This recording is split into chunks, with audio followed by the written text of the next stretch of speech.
তো মূল কথাটা ভাই বলছি যে যখন আমরা এভাবে দুনিয়া প্রেমে ঢুকে গিয়েছি এবং আল্লাহর পথ থেকে সরে আসছি, মার খেতে হয়েছে। এখন আমাকে বলেন তো দেখি, আমরা কি আমাদের অবস্থার উন্নতি চাই না? এতক্ষণ যা বুঝালাম, এতে কি বুঝতে পারলেন যে দিন এখন শুধু একটা নিভু নিভু বাতির মতো জ্বলছে? গুটি কয়েক মানুষের মধ্যে হক সীমাবদ্ধ হয়ে যাচ্ছে। প্রবলেমগুলো কি আপনারা ফাইন্ড আউট করতে পারেন? প্রবলেমগুলো দেখেন। সারা বিশ্বে ইসলামী কোনো খেলাফত আছে? ইসলামের কোনো ঐক্য আছে? একজন আমিরুল মুমিনিন আছে? একটা জামাআ আছে? একটা ইমারা আছে? আমাদের কি অর্থনৈতিক শক্তি আছে? ভিত্তিটা নাই। পুরো বিশ্বের রাজনৈতিক ক্ষমতাকে আমরা নিয়ন্ত্রণ করি না। পুরো বিশ্বের মিডিয়াগুলো কি আমাদের? এমনকি যেগুলোতে রেকর্ড করছেন, যে ফোন আপনার হাতে, সেটাও তাদের। এটাও কাদের? তাদের। পুরো বিশ্বের যে ফিলোসফিক্যাল থটসগুলো আছে, দর্শন, এই দর্শনগুলো আমাদের চলছে না ওদের চলছে? সব পশ্চিমা দর্শন চলছে না? এই যে নাস্তিকতা, কাদের দর্শন? আমাদের। এই যে সেকুলার কনসেপ্ট, কাদের দর্শন? আমাদের দর্শন। এই যে সো কল্ড ডেমোক্রেসি, কাদের দর্শন? আমাদের। এই যে ন্যাশনালিজমে আমরা ভুগছি, সবাই জাতি চিন্তা করি। মানে ওই ইয়েমেনে একটা মুসলমান মরলে আমার লাগে না। কেন লাগে না? ও তো ইয়েমেনি, আমি তো বাংলাদেশি। এই যে গোত্র বিভাজনটা আমরা করেছি ন্যাশনালিজমের মাধ্যমে, এতে করে ইউনিটিটা নষ্ট হয়ে গেছে। গোত্রে মানুষ থাকতে পারে, কিন্তু সবার মধ্যে একটা হৃদ্যতার বন্ড থাকতে হবে। এইটা ইসলাম দিয়েছিল। আনসার, মুহাজির, দুইটা আলাদা শব্দ না? দুইটা আলাদা বৈশিষ্ট্য, কিন্তু তারা কি আলাদা ছিলেন? একদম নিজের মায়ের পেটের ভাইয়ের চেয়ে বেশি, তাই না? এটা ইসলাম। আর আমরা যদি বলি আনসার এক গ্রুপ, মুহাজির আরেক গ্রুপ, আনসারকে মারলে আমার কি, আমি তো মুহাজির, মুহাজিরকে মারলে আমার কি, আমি তো আনসার। এই কনসেপ্টটা হচ্ছে একটা ন্যাশনালিজম কনসেপ্ট। এই চলছে, ও দিয়ে দিল ফরাসি বিপ্লবের পর থেকে, 1789 সালের পর থেকে এগুলো আসছে ওয়ার্ল্ডে। 1789 থেকে শুরু করে 1914 পর্যন্ত এই সময়টাতে তারা বিশ্বটা দখল করেছে। কত সময়? 1789 থেকে 1914, এই যে সময়টুকু, এর মধ্যেই পশ্চিমারা বিশ্বটাকে দখল করেছে। আবার নতুন করে কোন জায়গা দখল করেছে? প্রথমে পলিটিক্স। প্রথম জায়গাটা কি? পলিটিক্স। তারপরে সামরিক শক্তি, ওদের মানে এক্সট্রাঅর্ডিনারি সামরিক শক্তি তারা বিশ্বকে দেখিয়েছে। আপনি যত কথা বলেন, একদম পারমাণবিক বোম রেখে দিব তাক করে, আর বেটা তুই কথা বলতে পারবি না, এরকম একটা অবস্থা। বিশেষ করেন ব্যাপারটা এরকম। পুরো জাতি নিয়ে আপনি একটা ঐক্যবদ্ধ শক্তি করতে চান, একটা মিসাইল, পারমাণবিক মিসাইল এরকম রেখে দেবে। এই বাড়াবাড়ি করো না বেশি, একদম দিব লঞ্চ করে, বাস আপনি চুপ, একদম চুপ। কারণ ওইটা প্রতিহত করার তো আমার কাছে ওই নাই, ক্ষেপণাস্ত্র প্রতিরক্ষা সিস্টেম তো নাই। এখন আমি যদি বলি, আমার কথা কি মন খারাপ করবেন? আমি যদি বলি যে বিগত 50 বছরে আমাদের দেশ স্বাধীন হয়েছে কবে বলেন? 71, এখন কত? 23, কত বছর বলেন? আমরা কি একটাও ক্ষেপণাস্ত্র তৈরি করতে পারলাম না? এই বিশ্বে এই ধরনের প্রযুক্তি ছাড়া কেউ টিকে থাকতে পারে? এটা কি ঢাল তলোয়ারের যুগ যে ওরা এগুলো বানাবে আর আমরা ঢাল তলোয়ার নিয়ে বসে থাকবো? কি করলাম আমরা বলেন? আপনারা তো রাগ করেন কথা বললে। রাগ না করে একটু ভালো করে মন দিয়ে শুনেন না, মন দিয়ে চিন্তা করেন না। কি করলাম আমরা এতদিনে? আমাদের 50টা ক্ষেপণাস্ত্র থাকার কথা ছিল, আমাদের 50টা পারমাণবিক অস্ত্র থাকার কথা ছিল। কিসের ভিত্তিতে আমরা লড়াই করব? কিসের ভিত্তিতে আমরা লড়াই করব? মিয়ানমার যদি আমাদেরকে কালকে চাপ দেওয়া শুরু করে, আমরা কিসের ভিত্তিতে লড়াই করব? কি নিয়ে লড়াই করব? এমনকি পুরো মুসলিম বিশ্বের বড় বড় পরাশক্তিগুলোর সাথে আমাদের সম্পর্ক কতটুকু ভালো। ইরান বুঝে ফেলতেছে যে রাশিয়ার সহযোগিতার দরকার আছে, কারণ রাশিয়া হচ্ছে এখনকার আমেরিকাদের বিরুদ্ধে একটা সুপার পাওয়ার, তাই না? অনেক কান্ট্রি এখন ওদের সাথে যুদ্ধ করতে গেলে রাশিয়ার সাথে বন্ডিং করে। এটা ওয়ার্ল্ড অ্যাফেয়ার্স। আমরা বিগত 50 বছরে কি করতে পারি না, ব্যর্থতার ইতিহাস রচনা করা যাবে। কি বলতেছেন আপনি? কি বলতে চান? এটা রচনা করা যাবে একটা ইতিহাস। পদে পদে দুর্নীতি করেছে, পদে পদে টাকা আত্মসাৎ হয়েছে, পদে পদে হক নষ্ট করা হয়েছে। এগুলো সব আমাদের সম্পদ ছিল, জনগণের ছিল। আমি কোনো পলিটিক্যাল পার্টি করি না, কখনো করিও নাই, আমার করারও কোনো শখ নাই। কিন্তু একজন আম জনগণ হিসেবে, সাধারণ জনগণ হিসেবে এই কথাগুলো বলছি।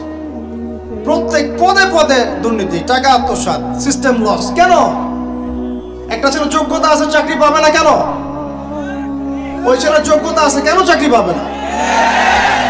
আপনি আল্লাহর কাছে কি জবাব দিবেন? আপনারা বলেন, আপনারা আল্লাহর কাছে কি জবাব দিবেন?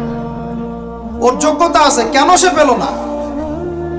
কেন একটা গভর্নমেন্ট প্রতিষ্ঠানের মধ্যে পদে পদে আমাকে ফাইল ট্রান্সফার করতে হবে, সবাইকে টাকা খাওয়াতে হবে? কেন?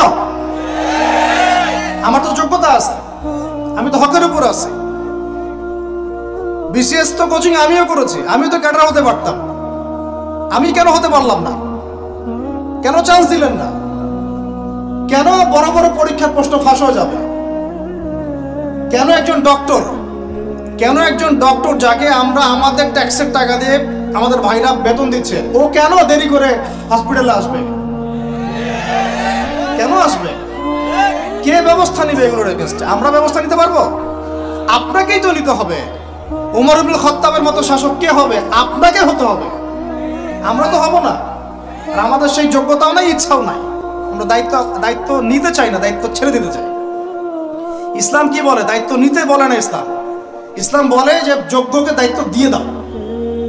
কোন সাহাবী দায়িত্ব নিজেকে চেয়ে নেন নাই কখনো, বলেছেন আমাকে দেওয়ার দরকার নেই, তাকে দিয়ে দাও। আবু বকর সিদ্দিকের পর ওমর ইবনুল খাত্তাব পর্যন্ত বলছিলেন আমাকে দিয়েন না, প্রয়োজন আলীকে দেন, উসমানকে দেন। উমরের মতো মানুষ এই কথা বলছিলেন। আর আমরা এখন কি করি ভাই? আমার চরিত্র সবচেয়ে ভালো, আমারে দেন, আমারে। খালি কিয়ামতটা হয়ে যাক, আল্লাহ পাক দাঁড় করাবেন সবগুলোকে সিরিয়ালে, দেখা যাবে কে কি জবাব দিতে পারে, দায়িত্ব কতটুকু বুঝাই দিতে পারে, এটা দেখা যাবে। কেন এটা হবে?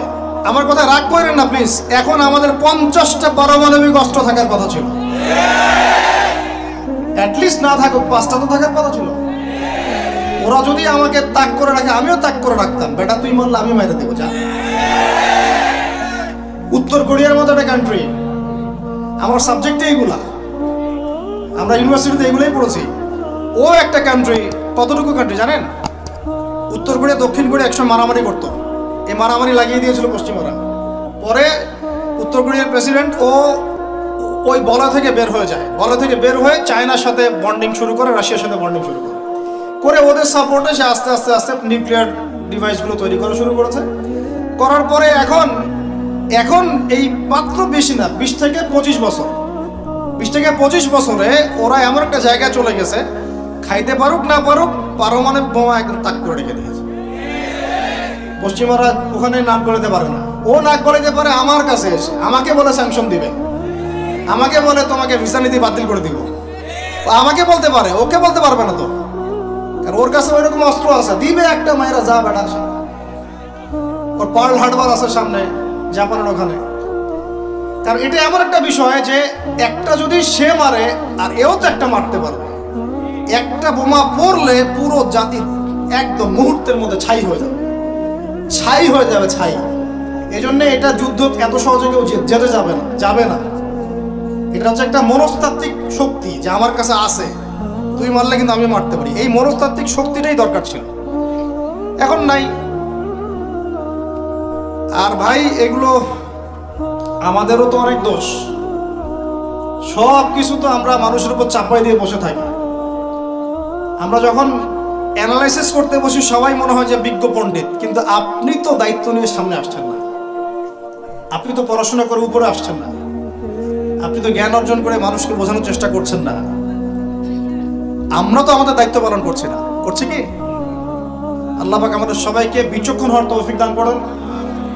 কয়টা সায়েন্টিস্ট তৈরি হয়েছে আমাদের, বলেন কয়টা সায়েন্টিস্ট তৈরি হয়েছে আমাদের জাতির মধ্যে? নাস্তিক তো ভরি ভরি তৈরি হচ্ছে। কয়টা সায়েন্টিস্ট তৈরি হয়েছে আমাদের ইউনিভার্সিটিগুলোর মধ্যে?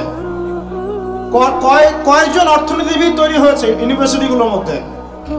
আমিও তো পড়েছি ইউনিভার্সিটি। ছেলে মেয়ে একসাথে বসে গাল গল্প করে, চীনা বাদাম খায়। কোনো কোনো সময় স্যার আর ছাত্রীর প্রেম হয়ে যায়। আমি বলছি না কিছুই হয় না, পড়াশোনা তো হয়, সিস্টেম তো অনেক সুন্দর, টাকা পয়সা সরকারি অনেক খাচ্ছেন আপনারা। কিন্তু এখন কথা হচ্ছে গভর্নমেন্টের যে এত টাকা পয়সা খাচ্ছেন, রেজাল্টটা কি দিচ্ছেন? কি জাতীয় উপহার দিচ্ছেন আপনারা? কোন প্রজন্ম উপহার দিচ্ছেন? এগুলো কি গভর্নমেন্ট টাকা আপনারা কি মনে করেন? এই ট্যাক্সের টাকাকে কি মনে করেন? এগুলো মানুষের আমানত, রক্ত ঘাম করা পয়সা। আপনাকে বেতন দেওয়া হচ্ছে, আপনাকে ফ্ল্যাট দেওয়া হচ্ছে, আপনাকে গাড়ি দেওয়া হচ্ছে, ওগুলোর দিকে তো চোখ দেন না। আমরা একটু এক্স করোলা গাড়িতে চললেই একদম নজরদারির মধ্যে চলে আসি। গাড়ি কোত্থেকে আসলো? আমার গাড়ির দাম তো 6 লাখ টাকা না 7 লাখ টাকা, আপনার গাড়ির দাম তো 50 লাখ টাকা। আর এইগুলো আমাদেরকে মানুষ ভালোবেসে হাতিয়ে দিয়েছে। আপনাকে ভালোবেসে না দিলে আমি কি করতে পারি? আমার কিছু করার আছে? তো মূল জায়গাগুলো তো আমরা দেখি না। সব সমস্যা ইসলামকে নিয়ে চুলকানি নাকি? খালি ইসলামকে নিয়ে চুলকানি হয়? মূল জায়গায় আসেন। আমি বলেছি, চ্যালেঞ্জ করেছি, একটা মাঠের মধ্যে আপনি সমস্ত সেকুলার মহলের টিচারদেরকে একত্রিত করেন। আপনি উদ্যোগ নিয়ে করেন দেখি, করে সবার কোরআন তেলাওয়াত টেস্ট করেন। আমি চ্যালেঞ্জ করতেছি 10% কোরআন তেলাওয়াত ঠিক থাকবে না। তাদের হাতে আপনি একটা জাতি করতেছেন, তাহলে শিক্ষা তো এই অবস্থা হবেই। ব্যাংলার তো আপনাকে শিখাবে, আর কি শিখাবে? ইসলাম এবং জেনারেল শিক্ষা, ইসলামী শিক্ষা, এইটাকে সমন্বয় করাটা এখন সময়ের দাবি হয়ে গেছে। এই দুটাকে সমন্বয় না করতে পারলে আল্লাহর কসম এই জাতিকে বাঁচাতে পারবেন না আপনি। এখন টিকটক দেখতেছেন, সামনে কোন টক আসবে আল্লাহ ভালো জানে, আল্লাহ ভালো জানে। এখানে আপনার ঘরেও তো দেখবেন যে একটা অপদার্থ পয়দা হয়ে গেল। কত এরকম ছেলে তার বাবা মাকে বৃদ্ধাশ্রমে পাঠিয়ে দিল, সন্তানের হাতে মা খুন হলো। এই তো কয়েকদিন আগে এক পুলিশ অফিসার খুন হয়েছিল এক সন্তানের হাতে, মনে নাই আপনাদের এগুলা? তাহলে আমরাই তো আমাদের ঘরে সাপ তৈরি করতেছি। ভাববেন না যে এগুলোর ফলে শুধু সমাজে একটা প্রভাব বিস্তার হবে, আমার ঘরে কিছু হবে না, কখনো নয়। আমিও এফেক্টেড হব, আমার ঘরেও আসবে। এখন আল্লাহ রাব্বুল আলামিনের কাছে খালি দোয়া করতে পারি আমরা, আল্লাহ পাক যেন আমাদেরকে এমন যোগ্য ব্যক্তি উপহার দেন আল্লাহর পক্ষ থেকে। যেই হোক সে XYZ, হুএভার হি ইজ, আমরা কোনো দলের মানুষ না, কোনো পলিটিক্যাল পারসন না। XYZ যে হোক না কেন, আমরা চাই সৎ, যোগ্য, ইমানদার মানুষ। সৎ, যোগ্য, ইমানদার মানুষ যারা তাদের এই ক্ষমতাটাকে, এই প্রতিভাটাকে দিনের জন্য কাজে লাগাবে ইনশাআল্লাহ। এরকম মানুষ চান না আপনারা? এটা দোয়া করতে হয়, আল্লাহ যেন কবুল করেন। আমিন। আর আমাদেরকেও হতে হবে আনুগত্যশীল, এবং আমরা শান্তিপূর্ণ কোনো পরিবেশের মধ্যে বিদ্রোহ করতে যাব না। কারণ এগুলো করলে রাষ্ট্রের আরো ক্ষতি হয়, উপকার হচ্ছে কি হয়? ক্ষতি বেশি হয়। আমরা দোয়া করব, চেষ্টা চালাবো, আল্লাহ রাব্বুল আলামিনের কাছে মুজাহাদা চালিয়ে যাব, এবং আমরা গঠনমূলক সমালোচনার মধ্য দিয়ে আমরা তাদের কাজের পজিটিভ নেগেটিভ বিষয়গুলো উপস্থাপন করতে পারি। এরপর যদি তারা দাওয়াত কবুল না করে, তাদের কবর তাদের, আপনার আমার কবর আমাদের। লাকুম দীনুকুম ওয়ালিয়া দীন। ব্যাস, এটা আমাদের দায়িত্ব। এখন আমার কথাটা আমি গুছিয়ে নিব, কনক্লুশনের দিকে একটু আমার দিকে মনোযোগ দেন। আর শেষে গিয়ে আমি আপনাদেরকে 5টা প্রশ্ন করবো। কয়টা ভাই? সেরা 5 জন, যে 5 জন অ্যান্সার দিতে পারবেন তাদের জন্য আমি হাদিয়া নিয়ে আসছি। 5টা বই আমি আমার পক্ষ থেকে উপহার দেবো ইনশাআল্লাহ। ঠিক আছে? এই যে লেকচারটা দিয়েছি এর উপরেই 5টা প্রশ্ন হবে ইনশাআল্লাহ। দেখবো কে কতটুকু লেকচার শুনেছে। কনক্লুশনটা এখন শোনেন। পুরো বিশ্বের প্রেক্ষাপটটা এখন আমাদের অনুকূলে না। আমার সাথে বলেন তো, কি বললাম? পুরো বিশ্বের প্রেক্ষাপটটা আমাদের অনুকূলে না। বিশ্বের বড় বড় সেক্টরগুলো মনে রাখবেন, বড় বড় সেক্টরগুলো হচ্ছে 1 রাজনীতি, 2 ভূ রাজনীতি, 3 অর্থনীতি, 4 সংস্কৃতি, 5 শিক্ষা এবং 6 প্রযুক্তি। কটা বললাম? 6টা। এই প্রতিটা বিষয় এখন আমরা নিয়ন্ত্রণ করি না। এটাই বাস্তব, এটাই সত্য। কারা নিয়ন্ত্রণ করে? ইসলামের দুশমনরা করে। ইসলামের দুশমনরা করে। তো এরা হচ্ছে এই বিষয়গুলো নিয়ন্ত্রণ করে। প্রতিটা বিষয়, প্রত্যেকটা বিষয়, ব্যাংকিং সিস্টেম থেকে শুরু করে পলিটিক্যাল অ্যাফেয়ার্স, এভরিথিং। আমাদের হাতে কিছু নাই, কিন্তু আমরা বললাম যে ফিউচারে ঈসা আলাইহিস সালাম আসবেন এবং এটা কায়েম করবেন। এই তো কনক্লুশন। তাহলে মাঝখানে যে সময়টা বাকি আছে এই সময়টাতে কাদের হাতে বা কোন বৈশিষ্ট্য ধারণ করতে পারলে আমাদের হাতে ওই বিজয়টা হবে, এই তো প্রশ্ন না? এই না বিষয়টা? লাস্ট 100 বছর থেকে ওরা এই মিশনে হাঁটতে হাঁটতে হাঁটতে মোটামুটি এখন 70-80 ভাগ জায়গায় কিন্তু দখল করে ফেলেছে, ফেলে নাই? ওইটা আরেকটা ইস্যু। এখন মূল কথায় আসেন, তাহলে আমরা ফিউচারটাও জানি, বর্তমানটাও বুঝতে পারছি। মাঝখানে একটা প্রজন্ম দরকার।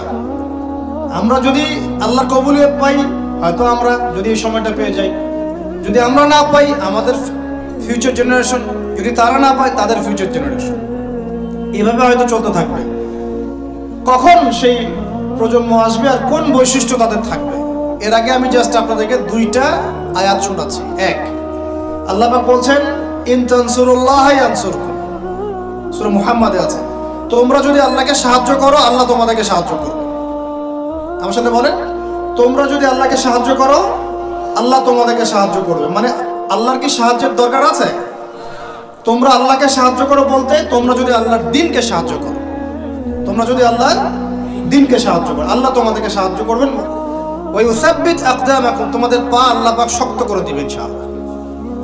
একটা। 2 নাম্বার, ইন্নাল্লাহা লা ইউগাইয়িরু মা বিকওমিন হাত্তা ইউগাইয়িরু মা বিআনফুসিহিম, আল্লাহ পাক কোনো কওমের কোনো জাতির অবস্থা ততক্ষণ পর্যন্ত পরিবর্তন করেন না, সংশোধন করেন না, যতক্ষণ তারা নিজেরাই নিজেদের অবস্থা পরিবর্তনের চেষ্টা না করে। আয়াত তো পরিষ্কার। এখন তৈরন আবাবিল আসবে না, এসে ইসরায়েলে হামলা করবে না, পাথর নিক্ষেপ করবে না, এটা সেই যুগ না। এটা আবরাহার যুগ না যে হস্তি বাহিনীকে ধ্বংস করার জন্যে তৈরন আবাবিল আসবে, এটা সেই যুগ নয়। এখন আবাবিল আপনাকেই হতে হবে, আমাকেই হতে হবে। কথা কি বুঝতে পারছেন?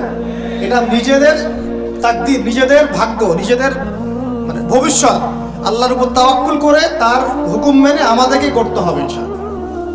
তাহলে কোন কোন বৈশিষ্ট্য লাগবে একটু খালি বলে শেষ করে দিই। এক, এমন প্রজন্ম চাই যেই প্রজন্ম 5 ওয়াক্ত নামাজ পড়ে। রাজি আছে কিনা ইনশাআল্লাহ? জোরে বলেন আল্লাহ সাক্ষী থাকুন, আমি। এমন প্রজন্ম চাই যেই প্রজন্মের প্রত্যেকটা মুসলিম পরিবারের 100% নামাজি মাশাআল্লাহ। এটা না হওয়া পর্যন্ত বড় বড় বয়ান করেও কোনো লাভ নাই। এক, ঠিক আছে ভাই? রাজি আছি তো ইনশাআল্লাহ? আজকের পর থেকে নামাজ ছাড়বো? আল্লাহ পাক আমাদেরকে নামাজ শক্ত করে ধরার তৌফিক দান করুন। আর নামাজটা ভালো করে শিখে নেবেন, ধীর স্থিরভাবে পড়বেন, তাড়াহুড়া করবেন না, ঠিক আছে? 3G 4G না, শান্তভাবে পড়বেন। 2, আমরা এমন প্রজন্ম চাই যেই প্রজন্মের 100% মুসলমান কোরআন তেলাওয়াত করতে পারে। রাজি আছি কিনা ইনশাআল্লাহ? আগামী বছর ওয়াজ করতে আসার আগেই আপনাদের সবার কোরআন তেলাওয়াত সহি চাই ইনশাআল্লাহ। রাজি আছেন ইনশাআল্লাহ? আল্লাহকে কথা দেন, রাজি আছেন? অবশ্যই অবশ্যই কোরআন তেলাওয়াত শিখতেই হবে। যেমনি পারেন, যেভাবে পারেন, যত টাকা লাগুক, যার কাছে যেতে হয় হোক, যত দূরে সফর করতে হয় হোক, আপনার দায়িত্ব এটা, আমার দায়িত্ব না, হুজুরের দায়িত্ব না, এটা আপনার দায়িত্ব। আপনি কিভাবে শিখবেন আপনার ফিকির। 3 নাম্বার, আমরা এমন প্রজন্ম চাই যেই প্রজন্ম ভিতরে বাহিরে সুন্নতের অনুসারী। রাজি আছি ইনশাআল্লাহ? সবার চেহারা দাঁড়িয়ে থাকবে ইনশাআল্লাহ? সবার সুন্নতি লেবাস থাকবে ইনশাআল্লাহ? সুন্নতের আমল থাকবে ইনশাআল্লাহ? সুন্নতের জিন্দেগি বই পাওয়া যায়, কিনবেন, প্রত্যেকটা কাজের সুন্নত দেখে নেবেন, ঠিক আছে ভাই? প্রত্যেকটা কাজের সুন্নত আমল করার চেষ্টা করবো, আল্লাহ পাক তৌফিক দান করুন, আমিন। শেষ করে দিচ্ছি, মনোযোগ ধরে রাখেন, আর 5 মিনিট। 4 নাম্বার, এমন প্রজন্ম চাই যেই প্রজন্ম কোশ্চিনকালেও হারাম খাবে না। রাজি আছি ইনশাআল্লাহ?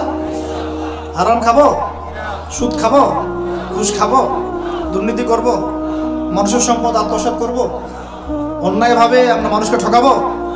আল্লাহ পাক আমাদেরকে বোঝার তৌফিক দান করুন, আমিন। 4, 5, এমন পরিবার চাই যেই পরিবার হবে পুরোপুরি ইসলামিক পরিবার। রাজি আছেন ইনশাআল্লাহ?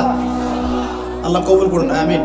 এই জায়গা থেকে আপনাদেরকে একটা নসিহত করি যুবকদেরকে, বেশিরভাগই তো অবিবাহিত নাকি? কি দুঃখ, কি কষ্ট। একটা কাজ করবেন, আগে একটা ছোটখাটো হালাল রিজিকের ব্যবস্থা করবেন, তারপরে বিয়ে শাদী। হালাল রিজিকের ব্যবস্থা না কইরা বিয়ে শাদী করতে যায় না, নিজের মান সম্মান গায়রত বলে কিছু থাকবে না। ঠিক আছে ভাই? আর ওই যে বলছি, ভুলেও বেদিন কোনো মেয়েকে বিয়ে করতে যায় না। দিনদার মেয়ে খুঁজবেন, আর দিনদার মেয়ে তো বাইরে সার্টিফিকেট লেবাস দেখে বোঝা যাবে না আসলে। এটা আপনাকে খোঁজ খবর নিতে হবে, দেখতে হবে তার পরিবার কেমন, ব্যাকগ্রাউন্ড কেমন, মা কেমন, ইত্যাদি ইত্যাদি, তার কোয়ালিফিকেশন কেমন, এবং পাত্রী দেখেও নেবেন। পাশাপাশি আল্লাহর কাছে দোয়া করতে হবে বেশি করে। কি করতে হবে? স্ত্রী খাদিজার মতো হতে পারে, আবার নূহ আলাইহিস সালামের স্ত্রীর মতো হতে পারে। বুঝেন পার্থক্য? বোঝেন? খাদিজা রাদিয়াল্লাহু আনহা মানে কি? এমন একজন মহিয়সী নারী যে একজন মহাপুরুষের পিছনে সাপোর্ট দিচ্ছেন। সুবহানাল্লাহ, কি সাপোর্টটা দিয়েছেন দেন নাই নবী সাল্লাল্লাহু আলাইহি ওয়াসাল্লামকে পুরো নবুয়তের জীবনে। এটাও হতে পারে তাকদীরে। আবার নূহ আলাইহিস সালামের স্ত্রী, মনে আছে? লূত আলাইহিস সালামের স্ত্রী, তারা দুজন নবী, তারা দুজন জান্নাতি, তাদের স্ত্রীরা হবে জাহান্নামী। বলেন নাউজুবিল্লাহ। তো এই জন্য তাকদীর কার হাতে? বাস আল্লাহর কাছেই বারবার ইস্তেখারা করে করে করে চেয়ে নিতে হবে, আল্লাহ আমাকে এমন একজন নেককার স্ত্রী দান করুন যিনি আমাকে আপনার পথে চলতে সাপোর্টিং হ্যান্ড হবে, আমাকে পিছন থেকে বুস্ট আপ করবে ইনশাআল্লাহ। আচ্ছা, ইনশাআল্লাহ ফ্যামিলি নিয়ে বিয়ে শাদী নিয়ে আরেকদিন ওয়াজ হবে ইনশাআল্লাহ। 5 কয়টা বলছি ভাই? 5টা না 6টা? 5টা। 6 নাম্বার, যে বাচ্চা কাচ্চা আছে আমাদের, ভাই বোন, ছোট ছোট বাচ্চা কাচ্চা যেগুলো, এক একজনকে এক একজন মর্দে মুজাহিদ হিসেবে তৈরি করবে। জি আছে ইনশাআল্লাহ। তাহলে ওদেরকে আমরা পড়াশোনা করাবো। কি কি পড়াশোনা করাবো? হ্যাঁ, কি পড়াবেন? হামটি টামটি নাকি Jack and Jill, went up the hill, twinkle twinkle? কি পড়াবেন? কচি মাথাটাকে তো সময় নষ্ট করে ফেলতেছেন। বাচ্চা কাচ্চাদেরকে ইসলামিক মূল্যবোধ দিয়ে বড় করেন। প্লিজ ভাই বসেন, একটু করেন না, শেষ করতে দেন, পরিবেশটা বজায় রাখেন। আর 4টা পয়েন্ট, কয়টা বল? 6টা বলছি না? 7 নাম্বার হচ্ছে, আল্লাহ পাক আমাদেরকে প্রতিভা দিয়েছেন না সবাইকে। কেউ লিখতে পারে, কেউ বলতে পারে, কেউ ব্যবসা ভালো বোঝে, কেউ ইন্টারনেট সেকশন ভালো বোঝে, এরকম আছে না? আল্লাহ পাক আপনাকে যা দিয়েছেন ওইটাকেই দিনের জন্য কাজে লাগাবেন। রাজি আছেন? 8 নাম্বার, আমাদের প্রত্যেক পরিবারের মা বোনদেরকে খাস পর্দা রাখতে হবে। নাস্তিকরা কি বলে বলুক, সেকুলাররা কি বলে বলুক, ইউনিভার্সিটি টিচার কি বলে বলুক, নেকাব খুলতে বাধ্য করে কি করে করুক, আপনি আপনার পরিবারকে পর্দা রাখবেন। যদি ওদিকে দেখেন যে কোনোভাবেই কাজ হচ্ছে না, ওই জগৎ ছেড়ে দিয়ে বাসায় চলে আসেন। দরকার নেই পড়াশোনা। আমি আমার মেয়েকে মাদ্রাসায় পড়াবো, দরকার নেই আমার এই পড়াশোনা। ঠিক আছে? প্রয়োজনে নিজে প্রতিষ্ঠান করে আপনার সন্তানকে পড়াবেন। আপনার সামর্থ্য আছে, নিজে প্রতিষ্ঠান করেন, করে সন্তানকে পড়াশোনা করেন ইনশাআল্লাহ। আগে কি প্রতিষ্ঠান ছিল নাকি? যে যুগটা সোনালী যুগ, ওই যুগে কোনো শিক্ষা প্রতিষ্ঠানই ছিল না। মানুষ ওস্তাদের কাছে ম্যান টু ম্যান পড়তো। একজনের কাছে কোরআন, একজনের কাছে হাদিস, একজনের কাছে উসুল, একজনের কাছে আরবি, এভাবে পড়তো মানুষ। ওরা মানুষ হয় নাই? তো এখন পরিবেশ গড়ে তোলার ফিকির করব। যদি না পারি, আমার সন্তানকে আমি ইসলামিক লাইনে পড়াবো ইনশাআল্লাহ। সামর্থ্য থাকলে নতুন নতুন প্রতিষ্ঠান গড়ে তুলবো ইনশাআল্লাহ। ওয়াজ করে আমার কোনো লাভ নাই। সাহাবীদের যুগে, যেই যুগে মুসলমানরা বিশ্বকে শাসন করেছিল, ওই যুগে একটা ঘর ছিল না যেই ঘরে এমন একজন মানুষ ছিল যে কোরআন তেলাওয়াত করতে পারতো না। একটা বাড়ি দেখাতে পারবেন না যে বাড়ির মধ্যে এমন কোনো মানুষ আছে যে কোরআন তেলাওয়াত করতে পারে না। পারবেন? সাহাবীদের যুগে একজন সাহাবী দেখাতে পারবেন যে কোরআন তেলাওয়াত করতে পারতেন না? সাহাবীদের যুগে আপনি এমন একটা ঘর দেখাতে পারবেন যেখানে হাফেজে কোরআন নাই? সাহাবীদের যুগে আপনি দেখান, আমাকে দেখান, একটা বাড়ি দেখান যেখানে দ্বীনি ইলমের গভীরতা নাই এমন মানুষ আছে? পাবেন? ওই যুগে আমরা বিশ্বকে শাসন করেছিলাম। আর এখন ওই যে বললাম, যদি বলি কোরআনের জন্য কে কে জীবন দিতে চান, সবাই হাত উঠাবে। এমনকি যদি অতি উৎসাহে কাউকে বলা হয় রাস্তায় নামতে হবে, দেখবেন রাস্তায় নেমে যাবে। বুঝুক আর নাই বুঝুক, কিসের জন্য নামছে সে জানে না, অত কিছু বুঝে না, আবেগ। আল্লাহি আল্লাহর কসম করে বলছি, আবেগ দিয়ে এই বাংলার জমিনে দিন কায়েম হবে না। যদি হতো তাহলে 100 বছর আগেই হতো, যদি হতো তাহলে অনেক আগেই হতো। এখনো হয়নি কেন? আর হয়নি যে এটা কি আপনারা বুঝেন? আমি এখানে কি করছি? দিনের দাওয়াত দিচ্ছি। কি করছি ভাই? দাওয়াত তো ঠিক বলা যাবে না, এটা হচ্ছে ইসলাহি কথা, ইসলাহি মজলিস। দাওয়াত মানুষ দেয় অমুসলিমদেরকে, অমুসলিমদেরকে ইসলামের দাওয়াত দেওয়া হয়। আপনারা সবাই মুসলিম, আপনাদেরকে দাওয়াত দেওয়ার কিছু আছে? কালিমা লা ইলাহা ইল্লাল্লাহ আপনারা তো সবাই বুঝেন, হয়তো বুঝেও শিরক করতে পারেন, এটা আলাদা বিষয়। অনেকে কালিমা পড়ে ঠিকই কিন্তু শিরক করে, আকীদার মধ্যে শিরক থাকে, আমলে শিরক থাকে, কথায় শিরক থাকে। কিন্তু বেসিক্যালি আমরা তো সবাই মুসলিম পরিবার থেকে আসি নাই? মাশাআল্লাহ। তা আপনাদেরকে আমি ইসলাহের জন্য কথা বলতে পারি, ইসলাহি কথা। মূল কথা হচ্ছে আমি আপনাদেরকে ইসলাহ সংশোধনের কথা বলছি। আমি এখানে দিন কায়েম করতে পারবো না, সেই অথরিটি, সেই সভরেন্টি আমার কাছে নাই। কি নাই? সেই অথরিটি, সভরেন্টি আমার কাছে নাই। এই এলাকায় যদি কেউ মদ পান করে, আপনি কি তাকে 40টা বেত্রাঘাত করতে পারবেন? আপনি কেন, যিনি এখানকার দায়িত্বশীল তিনিও পারবেন না। পারবেন? খোলামেলা কথা বলেন, পারবে? একজন যদি চুরি করে, ওই যে মসজিদে শীতকালে চোর বেড়ে যায় না, এখন চুরি তো বেড়ে গেছে, আপনারা বুঝেন না? চুরি বেড়েছে সমাজেও, চুরি বেড়েছে অর্থনীতিতে, চুরি বেড়েছে দায়িত্বে। মানুষ দায়িত্বে চুরি করে, অর্থনীতির মধ্যে চুরি করে, মানুষ আমানতের খেয়ানত করে। এটাই তো এই যুগ। প্রত্যেকটা জায়গায় খেয়ানত, প্রতিটা জায়গাতে খেয়ানত। কোত্থেকে শুরু করব? মনে করেন আমি গিয়েছি বাজারে, আপনি গিয়েছেন বাজারে, ওই যে বাজারে পণ্য কিনছেন, সবজি, মাছ, মাংস, ওর মধ্যেও চুরি আছে। ওখানে পেস্টিসাইড মিশিয়েছে, প্রতারণা। মাপে কম দিচ্ছে, প্রতারণা। ফের দিয়ে দিচ্ছে, চুরি। এগুলো কি বলেন? সোজা কথা, এগুলো কি? চুরি, প্রতারণা। তো এবার এ যে প্রতারণা করে যে টাকাগুলো আমার কাছ থেকে নিল, ওই টাকা আবার অন্যায়ভাবে আর এক দল চাঁদাবাজ এসে নিয়ে গেল।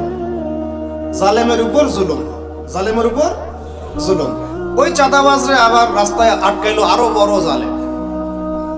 তাদের আবার কিছু পোশাকও আছে, ঠিক আছে, ইউনিফর্ম। সে আবার ওখান থেকে, তার কাছ থেকে আবার সে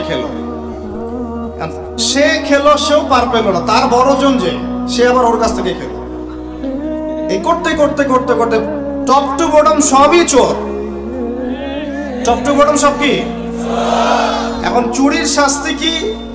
কোরআনে আল্লাহ পাক বলছেন সূরা মাঈদার মধ্যে, ওলামায়ে কেরাম আছেন, আপনারা পড়ে জেনে নেবেন। এই ওয়াজ মাহফিলে সব কিন্তু টু দা পয়েন্ট আপনার বলা যাবে না, আয়াতগুলা সময় পাওয়া যায় না। এটা হচ্ছে একটা আপনাকে বুস্ট আপ করতে পারি, ধরিয়ে দিতে পারি। এখানে চোর ছেলে হোক আর মেয়ে হোক, হাতটা কবজি পর্যন্ত কেটে ফেলবে। কি পর্যন্ত? এটা আমি জাস্ট আপনাকে বলতে পারবো। এখন কোরআনে আছে, হাদিসে আছে, আমি খেলে আপনাকে বলতে পারবো, আপনি শুনলেন, এতটুকুই। কিন্তু আপনাকে সর্বোচ্চ ক্ষমতা দিলে আপনি এটা করতে পারবেন না। এখন এটা সামনে আসবে, এটা আমরা জানি। এখনকার সময়টা কঠিন, এটাও আমরা জানি। মাঝখানে একটা প্রজন্ম তৈরি হবে ইনশাআল্লাহ, এটাও আমরা জানি। যেই প্রজন্ম আমাদের মতো টিকটক প্যারালাইজ প্রজন্ম হবে না, যেই প্রজন্ম ইনশাআল্লাহু তাআলা কোরআন সুন্নাহকে হাতে নিয়ে ওদেরকে চ্যালেঞ্জ করবে। এটা নবীজি বলেও গিয়েছেন, লা তাযালু তাইফাতুম মিন উম্মতি যাহিরিনা আলাল হক লা ইয়াদুররুহুম মান খাযিলাহুম। আমার উম্মতের একটা দল সর্বদাই হকের উপর থাকবে। অন্য হাদিসে আসছে তারা যুদ্ধ করতে থাকবে, বিরোধিতাকারীরা ওদের কোনো ক্ষতি করতে পারবে না। সাহাবীরা জিজ্ঞাসা করলেন, তারা কোথায় এই কাজটা করবে ইয়া রাসূলুল্লাহ সাল্লাল্লাহু আলাইহি ওয়াসাল্লাম? নবীজি বললেন, বাইতুল মুকাদ্দাস ওয়া মা হাওলাহা। এই যে জেরুজালেম, বাইতুল মুকাদ্দাস এবং তার চারপাশে তারা এই কাজ করতে থাকবে। আল্লাহর সাথে জড়িত পাপ তো সহজেই মাফ করা যায়, কিন্তু আপনি যখন মানুষের সাথে জড়িত পাপে যাবেন তখন মাফ নেবেন কিভাবে? মনে করেন এক ভাই আর এক ভাইকে বললো যে তুই চোর, নাউযুবিল্লাহ। এখন সে বেচারা চুরি করে নাই, কিন্তু আপনি বলে ফেলছেন, কথাটা মুখ দিয়ে বের হয়ে গেছে, ওর মনে আঘাতও লাগছে। এখন বেচারা আপনাকে মাফ করে নাই মনে মনে। কাল কিয়ামতে ওর হক না দিয়ে আপনি পুলসিরাত পার হতে পারবেন না। আল্লাহু আকবার। আল্লাহ পাকের ইনসাফ এবং বিচার এত সূক্ষ্ম হবে। কত সূক্ষ্ম আপনাকে আমি একটা হাদিস থেকে খালি বলি, 1 মিনিট। একটা শিংওয়ালা ছাগল, ছাগলের শিং আছে, দুনিয়াতে একটা ছাগলকে গুদা দিয়েছে, ওই ছাগলের বেচারার শিং ছিল না। মানে একটা শিংওয়ালা ছাগল একটা শিংহীন ছাগলকে গুদা দিয়ে অন্যায়ভাবে, আল্লাহ পাক কিয়ামতের দিন ওই শিংহীন ছাগলকে শিং দিয়ে বলবেন গুদা দিয়ে প্রতিশোধ নিয়ে নাও, বদলা নিয়ে নাও। তাহলে বলেন তো আমরা আসলে জান্নাতের পথে হাঁটতেছি সত্যি সত্যি কি? নামাজ রোজা হজ যাকাত তো চলছে, ঠিক আছে বুঝলাম। তো মানুষের সাথে জড়িত হক কিভাবে মিটাবেন কিভাবে? এই যে একটা পণ্যের ভেজাল দিলেন, ওই যে কি বলে ওটাকে, কি মিশায় জানি, ফরমালিন, হ্যাঁ ফরমালিন। এই যে মিশায় ব্যবসা করলেন, এই যে কতগুলো মানুষ ক্ষতিগ্রস্ত হলো। ধরেন যে লাখ লাখ মানুষ খেয়েছে, বেচারার পেটে সমস্যা হয়ে গেল। আপনি কিভাবে পার পাবেন কিয়ামতের মাঠে? আমাকে বুঝান। মাপে আপনি কম দিলেন, ঠকালেন বেচারাকে, ওর হক ছিল, পার পাবেন কিভাবে?